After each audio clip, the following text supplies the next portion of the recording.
Introduction. And now go write it before them on a tablet, and inscribe it in a book, that it may be for the time to come as a witness forever.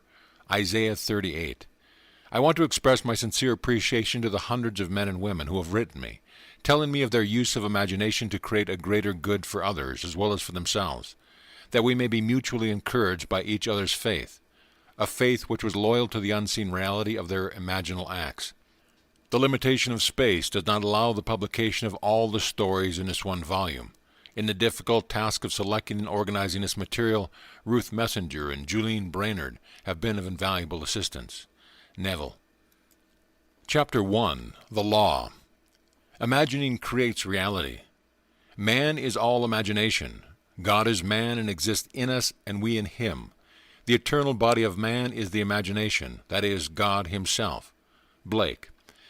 The purpose of the first portion of this book is to show, through actual true stories, how imagining creates reality.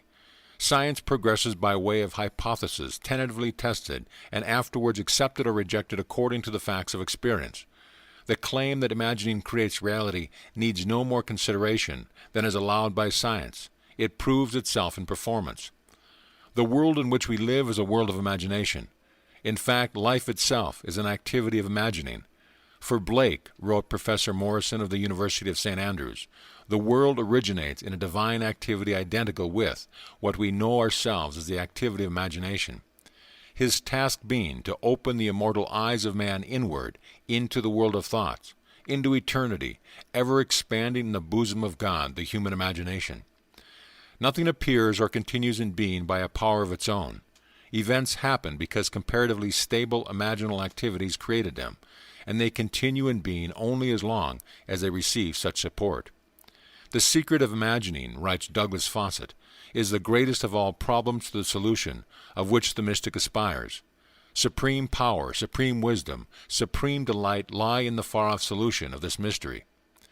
When man solves the mystery of imaging, he will have discovered the secret of causation, and that is, imaging creates reality. Therefore, the man who is aware of what he is imagining knows what he is creating, realizes more and more that the drama of life is imaginal, not physical. All activity is at bottom imaginal. An awakened imagination works with a purpose. It creates and conserves the desirable, and transforms or destroys the undesirable. Divine imagining and human imagining are not two powers at all, rather one. The valid distinction which exists between the seeming two lies not in the substance with which they operate, but in the degree of intensity of the operant power itself. Acting at high tension, an imaginal act is an immediate objective fact. Keyed low, an imaginal act is realized in a time process.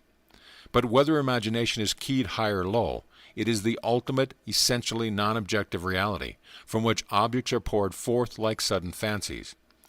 No object is independent of imagining on some level or levels. Everything in the world owes its character to imagination on one of its various levels. Objective reality, writes Fichte, is solely produced through imagination. Objects seem so independent of our perception of them that we incline to forget that they owe their origin to imagination. The world in which we live is a world of imagination, and man, through his imaginal activities, creates the realities and the circumstances of life. This he does either knowingly or unknowingly.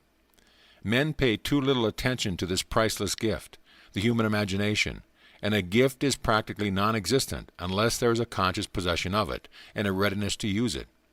All men possess the power to create reality, but this power sleeps as though dead when not consciously exercised. Men live in the very heart of creation, the human imagination, yet are no wiser for what takes place therein. The future will not be fundamentally different from the imaginal activities of man. Therefore, the individual who can summon at will whatever imaginal activity he pleases, and to whom the visions of imagination are as real as the forms of nature, is master of his fate. The future is the imaginal activity of man in its creative march. Imagining is the creative power not only of the poet, the artist, the actor, and the orator, but of the scientist, the inventor, the merchant, and the artisan. Its abuse in unrestricted, unloving imagine-making is obvious, but its abuse in undue repression breeds a sterility which robs man of actual wealth of experience. Imaging novel solutions to ever more complex problems is far more noble than to run from problems. Life is the continual solution of a continuously synthetic problem. Imagining creates events. The world, created out of men's imagining, comprises unnumbered, warring beliefs. Therefore, there can never be a perfectly stable or static state. Today's events are bound to disturb yesterday's established order. Imaginative men and women invariably unsettle a pre-existing peace of mind. Do not bow before the dictate of facts and accept life on the basis of the world without. Assert the supremacy of your imaginal acts over facts, and put all things in subjection to them. Hold fast to your ideal in your imagination. Nothing can take it from you but your failure to persist in imagining the ideal realized. Imagine only such states that are of value or promise well. To attempt to change circumstances before you change your imaginal activity is to struggle against the very nature of things. There can be no outer change until there is first an imaginal change. Everything you do, unaccompanied by an imaginal change, is but futile readjustment of surfaces. Imagining the wish fulfilled brings about a union with that state, and during that union you behave in keeping with your imaginal change. This shows you that an imaginal change will result in a change of behavior. However, your ordinary imaginal alterations as you pass from one state to another are not transformations because each of them is so rapidly succeeded by another in the reverse direction. But whenever one state grows so stable as to become your constant mood, your habitual attitude, then that habitual state defines your character and is a true transformation. How do you do it? Self-abandonment, that is the secret. You must abandon yourself mentally to your wish fulfilled in your love for that state, and in so doing live in the new state, and no more in the old state.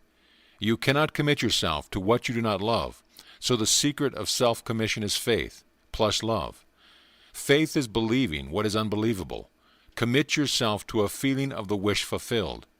In faith, that this act of self-commission will become a reality, and it must become a reality because imagining creates reality. Imagination is both conservative and transformative. It is conservative when it builds its world from images supplied by memory and the evidence of the senses. It is creatively transformative when it imagines things as they ought to be, building its world out of the generous dreams of fancy. In the procession of images, the ones that take precedence, naturally, are those of the senses. Nevertheless, a present sense impression is only an image. It does not differ in nature from a memory image or the image of a wish. What makes a present sense impression so objectively real is the individual's imagination functioning in it and thinking from it. Whereas, in a memory, image, or a wish, the individual's imagination is not functioning in it and thinking from it, but is functioning out of it and thinking of it. If you would enter into the image in your imagination, then would you know that it is to be creatively transformative. Then would you realize your wish, and then you would be happy. Every image can be embodied, but unless you yourself enter the image and think from it, it is incapable of birth. Therefore, it is the height of folly to expect the wish to be realized by the mere passage of time. That which requires imaginative occupancy to produce its effect obviously cannot be effected without such occupancy. You cannot be in one image and not suffer the consequences of not being in another. Imagination is spiritual sensation. Enter the image of the wish fulfilled, then give it sensory vividness and tones of reality by mentally acting as you would act were it a physical fact. Now this is what I mean by spiritual sensation. Imagine that you are holding a rose in your hand. Smell it. Do you detect the odors of roses? Well, if the rose is not there, why is its fragrance in the air? Through spiritual sensation, that is, through imaginal sight, sound, scent, taste, touch, you can give it to the image sensory vividness. If you do this, all things will conspire to aid your harvesting, and upon reflection, you will see how subtle were the threads that led to your goal. You could never have devised the means which your imaginal activity employed to fulfill itself. If you long to escape from your present sense fixation, to transform your present life into a dream of what might well be, you need but imagine that you are already what you want to be, and to feel the way you would expect to feel under such circumstances. Like the make-believe of a child, who is remaking the world after its own heart. Create your world out of the pure dreams of fancy. Mentally enter into your dream. Mentally do what you would actually do were it physically true. You will discover that dreams are realized not by the rich, but by the imaginative. Nothing stands between you and the fulfillment of your dreams but facts, and facts are the creations of imaging. If you change your imaging, you will change the facts. Man and his past are one continuous structure. This structure contains all the facts which have been conserved and still operate below the threshold of his surface mind. For him it is merely history. For him it seems unalterable, a dead and firmly fixed past. But for itself it is living, it is part of the living age. He cannot leave behind him the mistakes of the past, for nothing disappears. Everything that has been is still in existence. The past still exists, and it gives and still gives its results. Man must go back in memory, seek for and destroy the cause of evil, however far back they lie. This going back into the past and replaying a scene of the past in imagination, as it ought to have been played for the first time, I call revision, and revisions result in repeal. Changing your life means changing the past. The causes of any present evil are the unrevised scenes of the past. The past and the present form the whole structure of man. They are carrying all of its contents with it. Any alteration of content will result in the alteration in the present and the future. Live nobly, so that mind can store a past well worthy of recall. Should you fail to do so, remember the first act of correction or cure is always revise. If the past is recreated into the present, so will the revised past be recreated into the present, or else the claim, though your sins are like scarlet, they shall be white as snow, is a lie, and it is no lie. The purpose of the story-to-story commentary that follows is to link up as briefly as possible the distinct but never disconnected themes of the 14 chapters into which I have divided the first part of this book. It will serve, I hope, as a thread of coherent thought that binds the whole into proof of its claim. Imagining creates reality. To make such a claim is easily done. To prove it in the experience of others is far sterner. To stir you to use the law constructively in your own life. That is the aim of this book. End of chapter. Chapter 2. Dwell therein. My God, I heard this day that none doth build a stately habitation, but he that means to dwell therein. What houses more stately hath there been, or can be, than is man, to whose creation all things are in decay? George Herbert. I wish it were true of man's noble dreams, but unfortunately, perpetual construction, deferred occupancy, is the common fault of man. Why build a stately habitation unless you intend to dwell therein? Why build a dream house and not dwell therein? This is the secret of those who lie in bed awake while they dream things true. They know how to live in their dream until, in fact, they do just that. Man, through the medium of a controlled waking dream, can predetermine his future.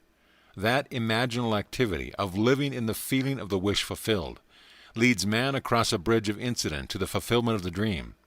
If we live in the dream, thinking from it and not of it, then the creative power of imagining will answer our adventurous fancy, and the wish fulfilled will break in upon us and take us unaware. Man is all imagination, therefore man must be where he is in imagination, for his imagination is himself. To realize that imagination is not something tied to the senses or enclosed within the spatial boundary of the body is most important. Although man moves about in space by movement of his physical body, he need not be so restricted. He can move by a change in what he is aware of. However real the scene on which sight rests, man can gaze on one never before witnessed. He can always remove the mountains if it upsets his concept of what life ought to be. This ability to mentally move from things as they are to things as they ought to be is one of the most important discoveries that man can make. It reveals man as a center of imaging with powers of intervention which enable him to alter the course of observed events, moving from success to success through a series of mental transformation of nature, of others and himself. For many years a doctor and his wife dreamed about their stately habitation, but not until they imaginatively lived in it did they manifest it. Here is their story. Some 15 years ago, Mrs. M and I purchased a lot on which we built a 2-story building, housing our office and living area. We left ample space on the lot for an apartment building, if and when our finances would permit. All these years we were busy paying off our mortgage, and at the end of that time had no money for the additional building we still desired so much. It was true that we had an ample savings account, which meant security for our business, but to use any part of it for a new building would be to jeopardize that security. But now your teaching awakened a new concept, boldly telling us we could have what we most desired through the controlled use of our imagination, and that realizing a desire was made more convincing without money. We decided to put it to the test, to forget about money, and concentrate our attention on the thing we desired most in this world, the new apartment building. With this principle in mind, we mentally constructed a new building as we wanted it, actually drawing physical plans so we could better formulate our mental picture of the completed structure, never forgetting to think from the end, in our case, the completed occupied building.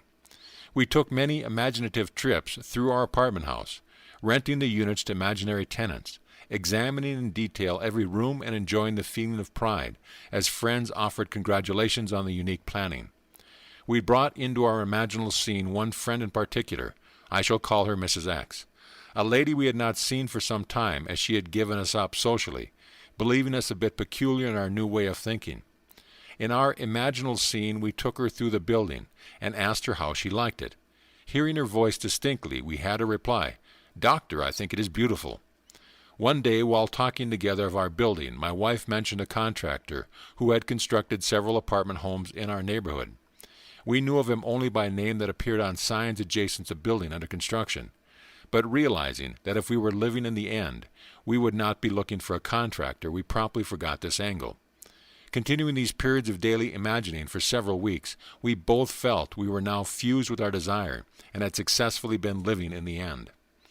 One day a stranger entered our office and identified himself as the contractor whose name my wife had mentioned weeks before. In an apologetic manner he said, "I don't know why I stopped here. I normally don't go to see people, but rather people come to see me." He explained that he passed our office often and wondered why there wasn't an apartment building on the corner lot. He assured him we would like very much to have such a building there, but we had no money to put into the project, not even the few $100s it would take for plans. Our negative response did not faze him, and seemingly compelled, he began to figure and devise ways and means to carry out the job, unasked and unencouraged by us. Forgetting the incident, we were now quite startled when a few days later the man called, informing us that plans were completed and that the proposed building would cost $30,000. We thanked him politely and did absolutely nothing. We knew we had been living imaginatively in the end, of a completed building, and that imagination would assemble that building perfectly without any outside assistance from us.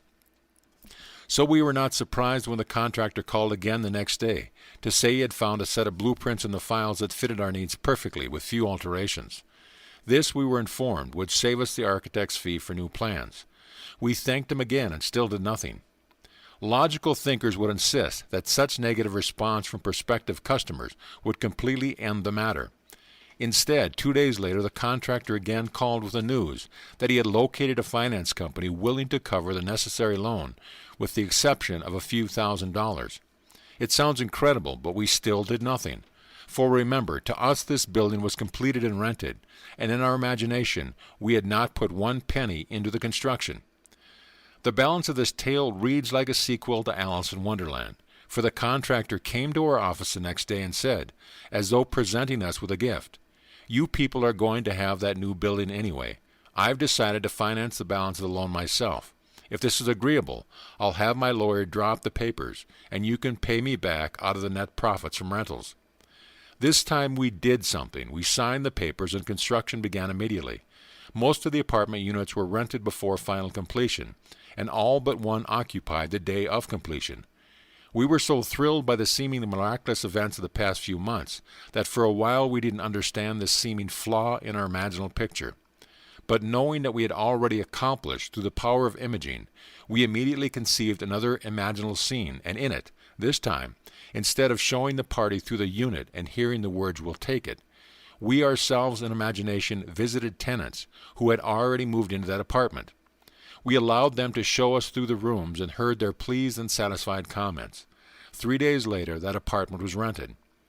Our original imaginary drama had objectified itself in every detail save one, and that one became a reality when 1 month later our friend, Mrs. X, surprised us with a long overdue visit, expressing her desire to see our new building.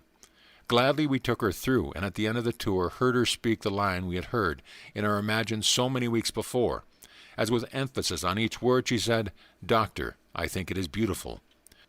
Our dream of 15 years was realized, and we know now that it could have been realized any time within those 15 years, if we had known the secret of imagining and how to live in the end of desire.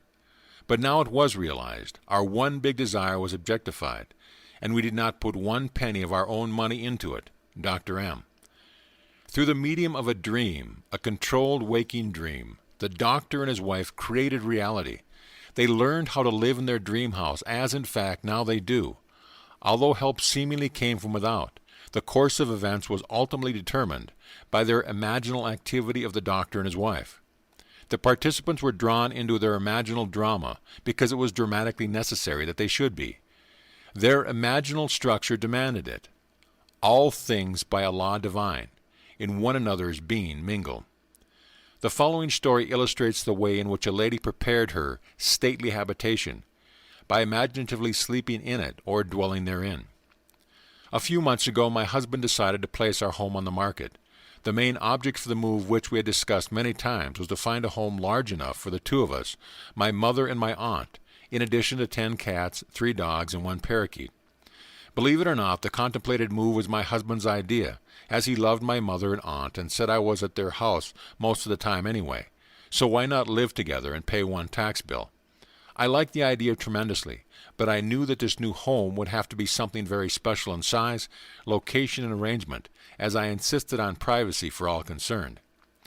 So at that moment I was undecided whether to sell our present home or not, but I didn't argue, as I knew quite well from past experience with imagining that our house would never sell until I stopped sleeping in it.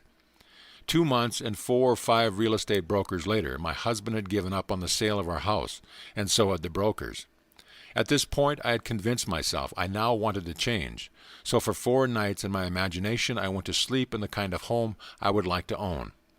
On the 5th day my husband had an appointment at a friend's home, and while there met a stranger who just happened to be looking for a house in the hills. He was, of course, brought swiftly back to see our house, which he walked through once and said, "I'll buy it."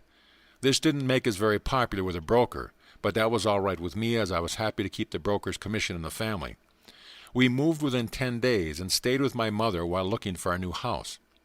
We listed our requirements with every agent on the Sunset Strip only, because I wouldn't move out of the area, and each one of them without exception informed us we were both mad. It was entirely impossible, they said, to find an older home on English style, with 2 separate living rooms, separate apartments, a library, built on a flat knoll with enough ground space to fence for large dogs, and located in one particular area. When we told them the price we would pay for this house, they just looked sad. I said that wasn't all we wanted. We wanted wood paneling all through the house, a huge fireplace, a magnificent view and seclusion, no close neighbors, please. At this point the lady agent would giggle and remind me that there was no such house, but if there were they would realize 5 times what we were willing to pay. But I knew there was such a house, because my imagination had been sleeping in it, and if I am my imagination, then I had been sleeping in it. By the 2nd week we had exhausted 5 real estate officers, and the gentleman in the 6th office was looking a little wild when one of his partners, who had not spoken until then, said, "Why don't you show them the place up King's Road?" A 3rd partner in the office laughed sourly and said, "That property isn't even listed, and besides the old lady would throw you off the property. She got 2 acres up there, and you know she wouldn't split." Well, I didn't know what she wouldn't split, but my interest had been aroused by the street name, for I liked the particular area best of all. So I asked why not just take a look anyway for laughs. As we drove up the street and turned off onto a private road, we approached a large 2-story house built of redwood and brick. English in appearance, surrounded by tall trees, and sitting alone and aloof on its old knoll, viewing the city below from all its many windows.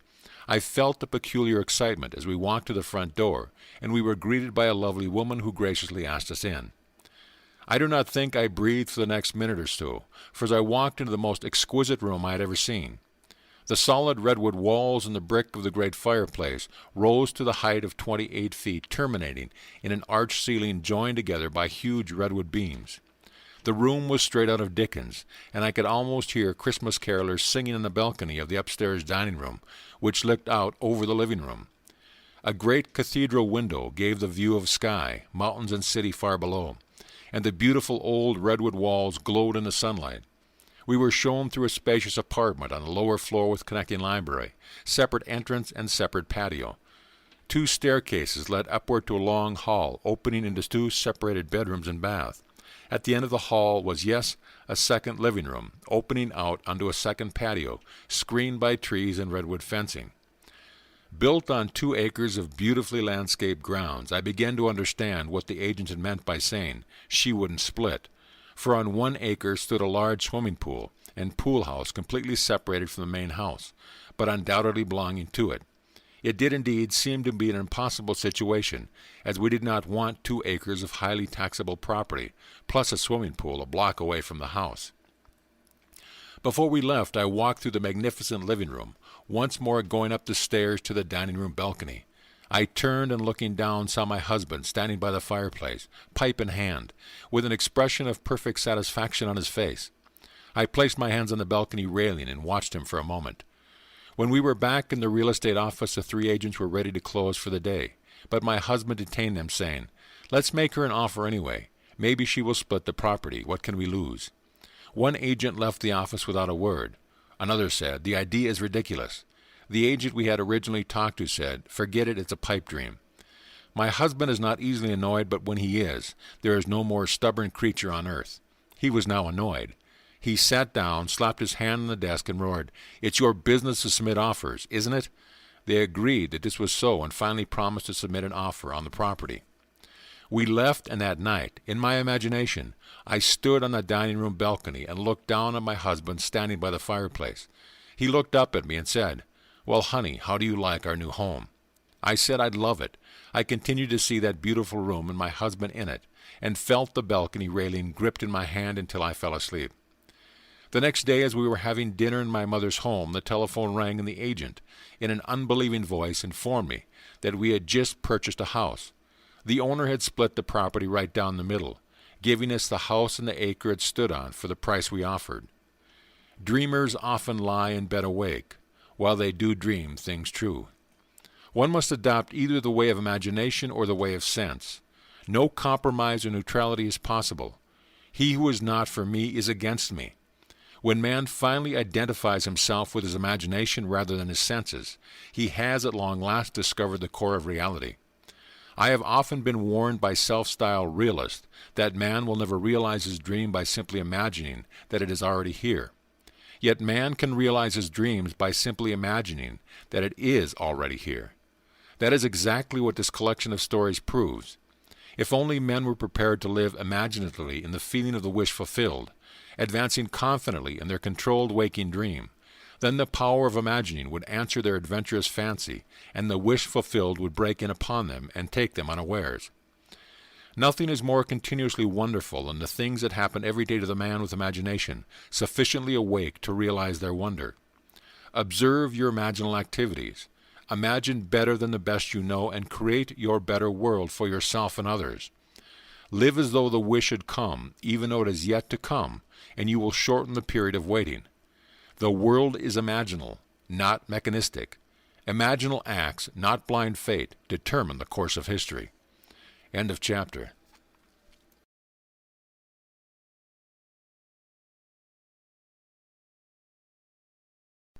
Chapter 3. Turn the wheel backward. Oh, let your strong imagination turn the great wheel backward, until Troy unburn. All life is, throughout the ages, nothing but the continuing solution of a continuous synthetic problem. H.G. Wells. The perfectly stable or static state is always unattainable.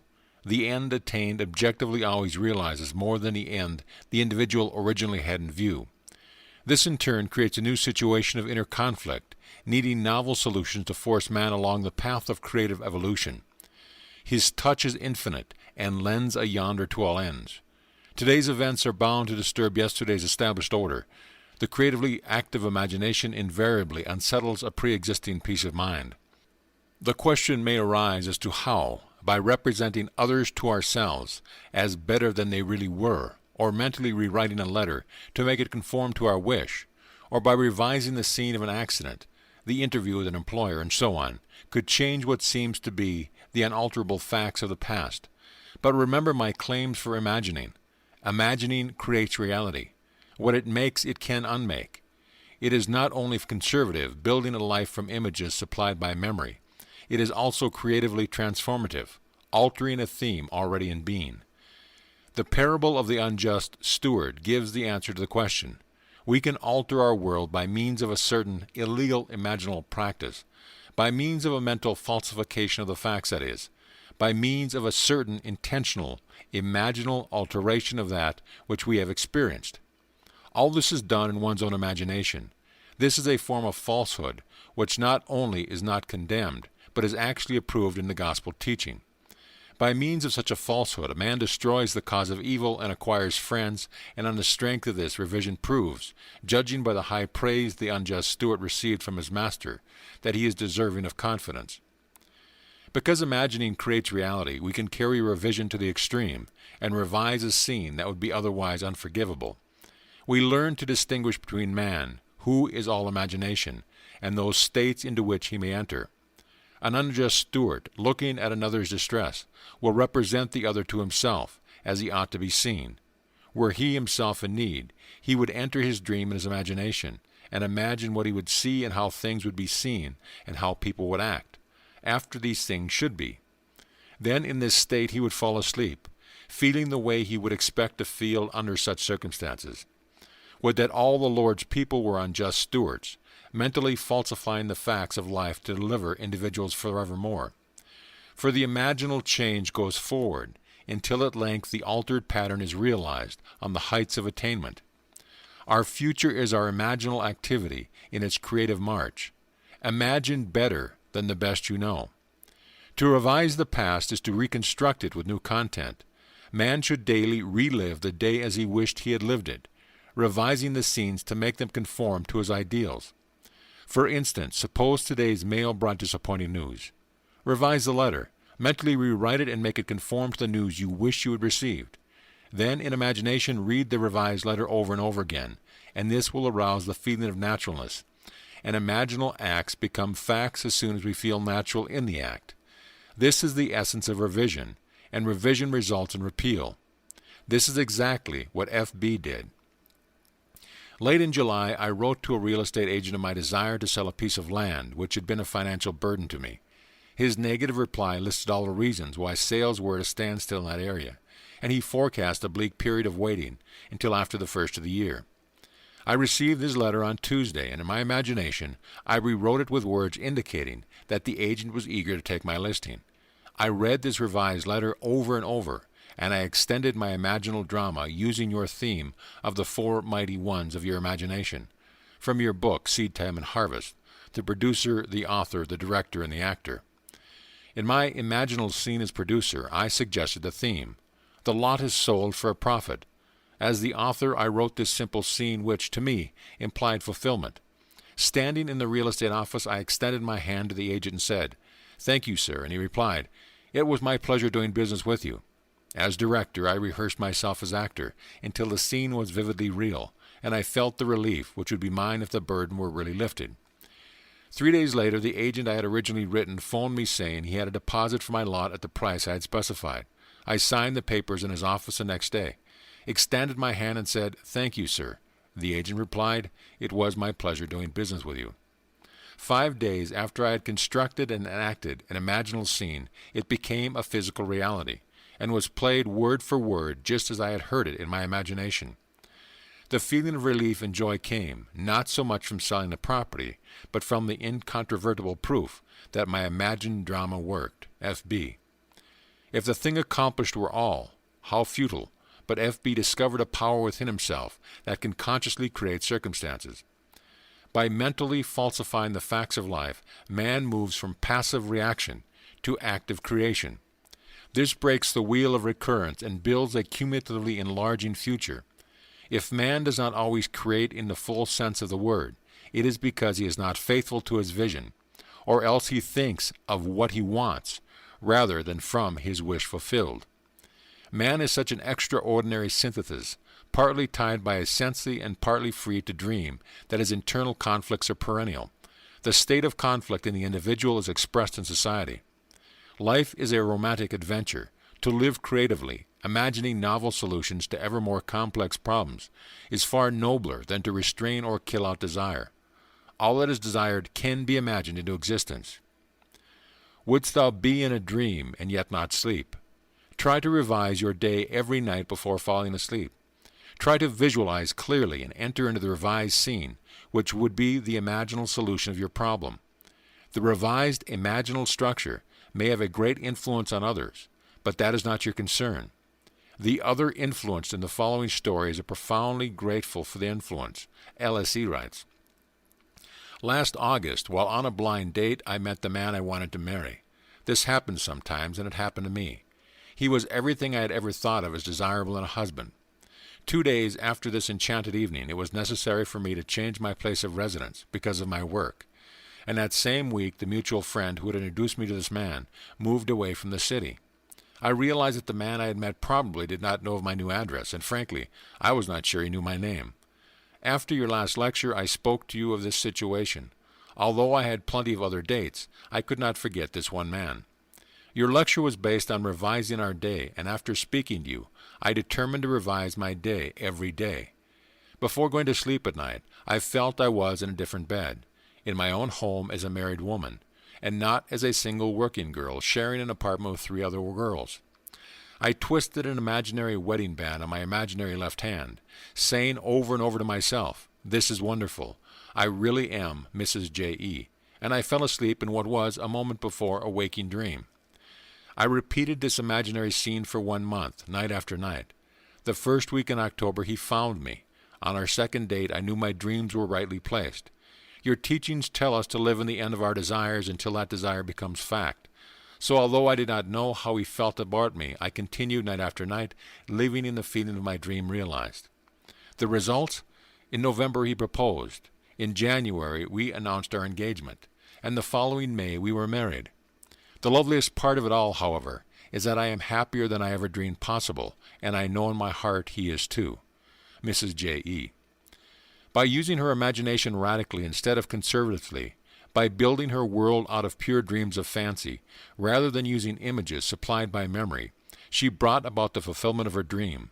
Common sense would have used images supplied by her memory, and thereby perpetuated the fact of lack in her life.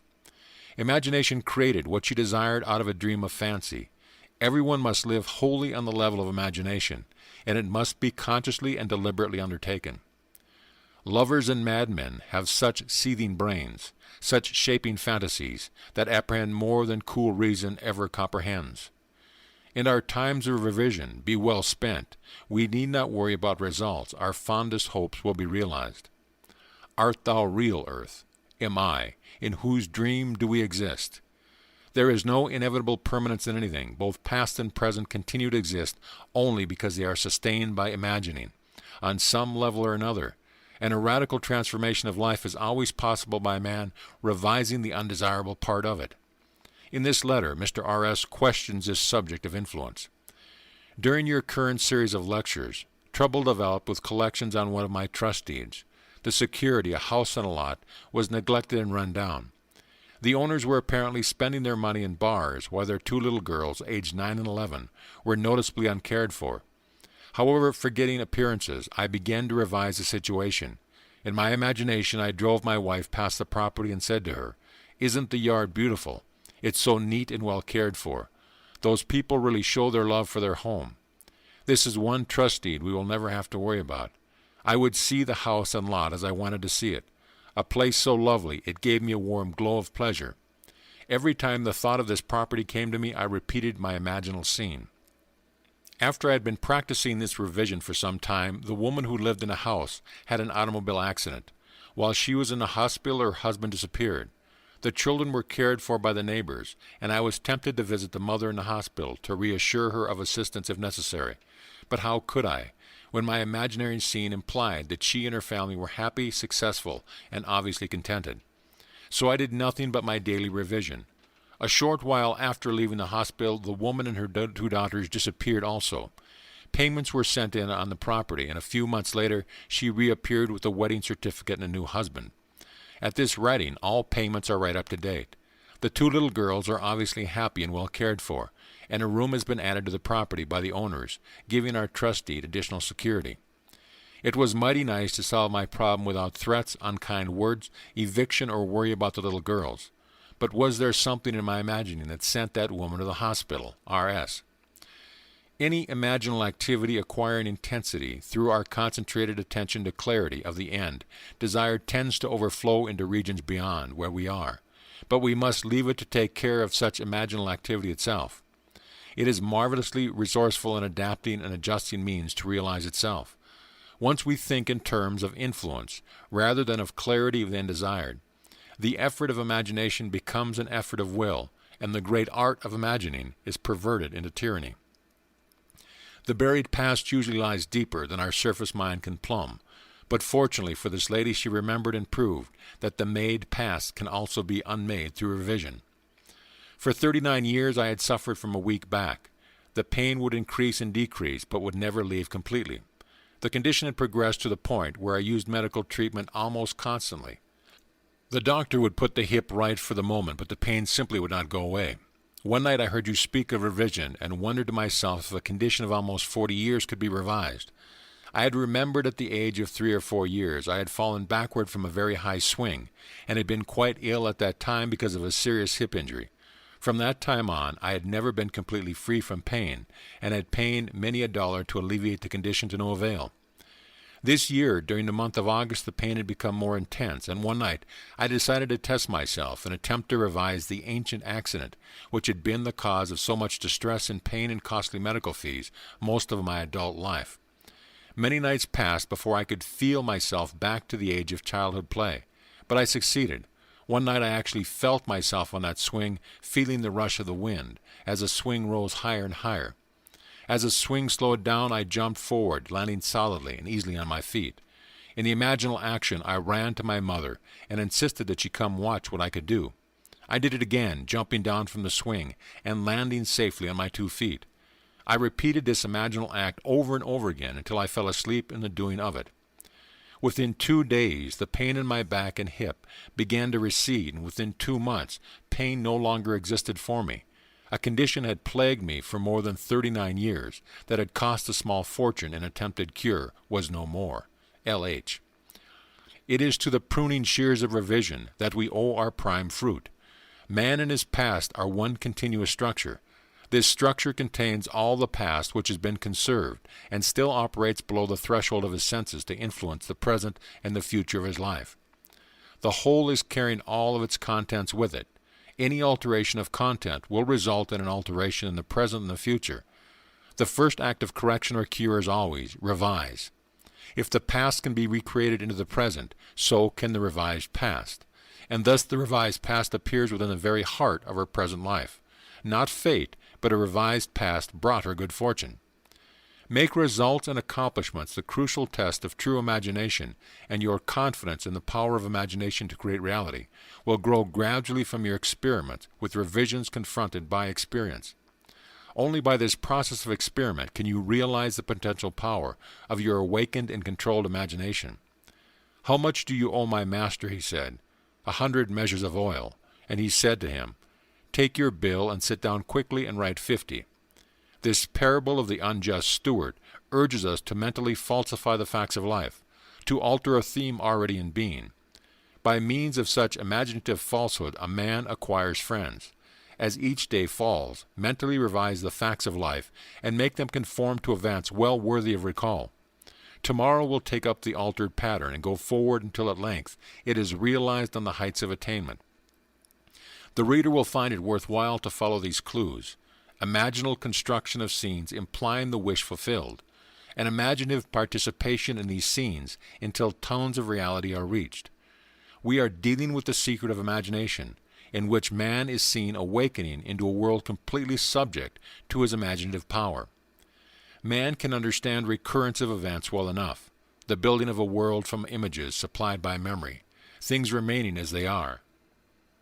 This gives him a sense of security in the stability of things. However, the presence within him of a power which awakens and becomes what it wills, radically changing its form, its environment and the circumstance of life, inspires in him a feeling of insecurity, a dreadful fear of the future. Now it is high time to awake out of sleep, and put an end to all the unlovely creations of sleeping man.